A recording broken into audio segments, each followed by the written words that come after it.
Salam sejahtera untuk adik sanak segalonyo. Hari Iko Cik Pepi bakal mengulas informasi berita di hari Senin, tanggal 15 Maret 2021. Tapi sebelum Cik Pepi mengulas berita hari Iko, Cik Pepi bakal mengingatkan lagi adik sanak untuk jangan lupa di like, comment, and subscribe, dekat share ke media sosial yang adik sanak punya. Ditunggu, dan ditunggu. Berita utama hari Iko ada BKPSDM tunggu instruksi Kemenpan RB. Informasi bakal dilaksanakan seleksi calon pegawai negeri sipil maupun pegawai pemerintahan dengan perjanjian kerja tahun Iko telah banyak beredar. Meski demikian, Badan Kepegawaian Pengembangan dan Usaha Daya Manusia Kabupaten Bengkulu Tengah dipastikan masih menunggu informasi resmi dari Kementerian Perdayagunaan Aparatur Sipil Negara dan Reformasi Birokrasi, terutama kepastian jadwal pelaksanaan seleksi CPNS dan PPPK. Kepada Harian Rakyat Benteng, Kepala BKPSDM Bengkulu Tengah, Apiles Lipi Eskom MSI mengatakan jika terdapat sejumlah informasi yang tersebar sejumlah media sosial terkait akan dibukanya seleksi CPNS dan PPPK.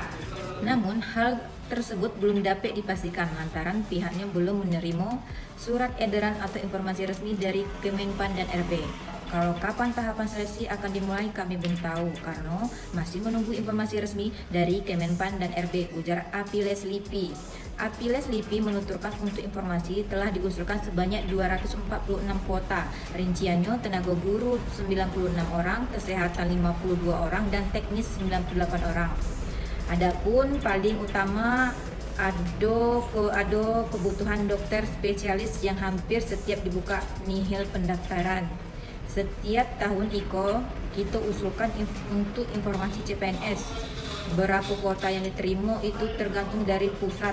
Tenaga PNS tentu sangat dibutuhkan untuk menunjang birokrasi pemerintahan, kata Apiles Lipi.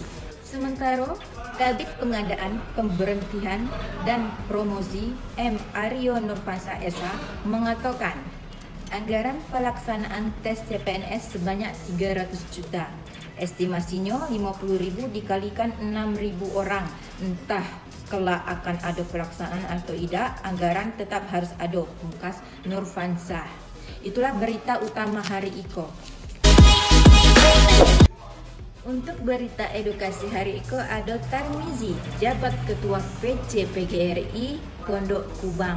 Nah, untuk Bapak Tarmizi, selamat menjabat Ketua PC PGRI di Pondok Kubang. Dalam konferensi pemilihan pengurusan baru PC PGRI Pondok Kubang Jumat kemarin, Kepala Sekolah Negeri 91 Bengkulu Tengah Tarmizi SPD terpilih sebagai ketua, Sarjoni sebagai sekretaris, serta Wulandari menjadi bendahara. Ketiganya dilantik langsung Ketua PGRI Bengkulu Tengah Supriyanto SPD. Total 17 anggota PGRI, 12 orang menunjuk saya untuk menjadi ketua, ujar Tarmizi. Ia mengaku siap menjalankan program PGRI sesuai dengan AD-ART yang berlaku saat Iko. Untuk program tetap mengikuti juknis yang ada, ujar Bapak Supriyanto. Nah, sekali lagi Cik Pepi mengucapi untuk Bapak Tarmizi sudah menjabat ketua PC PGRI Pondok Kubang. Itulah berita edukasi hari Iko. Berita selanjutnya ada gedung isolasi telah menumpang 28 pasien COVID-19. Sejak difungsikan awal Januari lalu, gedung isolasi baru di RSUD Bengkulu Tengah telah menampung sebanyak 28 pasien COVID-19, baik pasien suspek maupun terkonfirmasi positif. Namun seluruh pasien telah dinyatakan sembuh dan diperbolehkan balik. Direktur RSUD Benteng, Dr. Listi Karini Hilen Widyastuti menjelaskan gedung isolasi Iko telah dibangun dengan anggaran 4 miliar dari belanja tak terduga pada tahun lalu. Di dalam gedung terdapat 6 kamar dan fasilitas lengkap. Sampai kini sudah ada 28 pasien yang kami tangani, baik itu hanya suspek aja atau memang positif COVID-19. Rata-rata memang pasien yang menginap tidak memakan waktu lama, ujar Hilen. Hilen menuturkan fasilitas yang dimaksud mulai dari alat tekanan negatif, pendingin ruangan, filter, dan alkes pendukung seperti oksigen dan ventilator. Tentunya ada standar yang sudah ditetapkan agar kamar dalam gedung isolasi bisa dipergunakan. Segalanya sudah dilengkapi termasuk untuk ruangan isolasi atau ruangan khusus bagi tenaga medis, kata Hilen.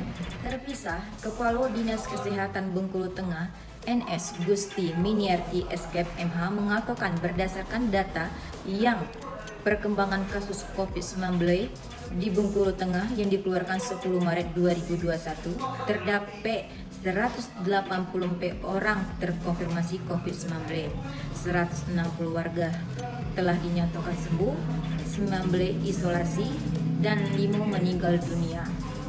Jika memang tidak ada gejala, mayoritas pasien hanya dirawat atau menjalani isolasi mandiri. Tentunya isolasi masif untuk tetap utuh protokol kesehatan terus dilakukan, pungkas Gusti. Itulah informasi dari berita gedung isolasi telah menempang 28 pasien COVID-19. Untuk berita Kota Bengkulu hari itu ada Wawali Dedi. Relokasi TPU Taman Bahagia tanggung jawab pemerintah. Minggu pagi kemarin, Wakil Wali Kota Bengkulu Dedi Wahyudi bersama beberapa kepala organisasi perangkat daerah meninjau serta melakukan gotong royong di lahan TPU Merah Putih Kelurahan Bentering Permai, Kecamatan Muara Bangkahulu.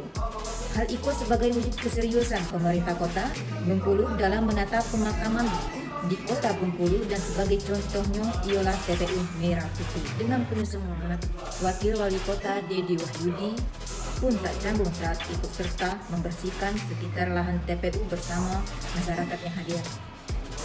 Ya, hari itu kita bergotong royong di kawasan TPU Merah Putih dan juga memastikan apakah kawasan itu sudah dapat digunakan atau belum. Dari peninjauan sudah ada pemetakan untuk makam-makam di lahan 4 hektar. Nanti akan dibagi 2 hektarnya untuk muslim dan 2 hektarnya lagi untuk non muslim, dan iko nanti tidak ada yang pakai keramik karena segalanya disamakan, insya Allah. Untuk misalnya ada subsidi dari pemerintah. Jelas Wakil Wali Kota Dedi Wahyudi didampingi sekretariat daerah. Disampaikan Wakil Wali Kota Dedi Wahyudi, konsep TPU Taman Bahagia akan dibentuk seperti ruang terbuka hijau agar tidak memberi kesan menyeramkan. Itu akan berbentuknya seperti RTH atau taman, karena di situ juga masih ada tumbuhan seperti pohon rambutan, durian, dan lain-lainnya.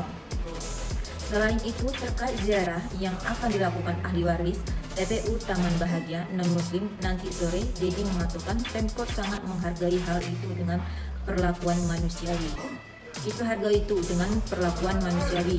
Intinya segala iko adalah untuk kepentingan bersama, dan pemerintah bertanggung jawab penuh atas relokasi TPU Taman Bahagia, ujar Bapak Dedi Wahyudi. Itulah untuk berita Kota Bengkulu hari itu. Sebelum Cik Pebi mengakhiri ulasan berita hari itu, Cik Pebi ngingi lagi adik sana untuk jangan lupa aktifkan terus notifikasi dari channel RBT TV. Karena ngapo? Karena di channel RBT TV itu ada program terbaru, yaitu Bincang Santuy Loka Caci Pike Wajah Desa. Oh yo, Cik Pebi juga lupa untuk ingat adik sana, jangan lupa di like, comment, and subscribe, juga share ke media sosial yang adik sana punya. Jangan sampai tidak adik sana ditunggu dan ditunggu. Assalamualaikum warahmatullahi wabarakatuh.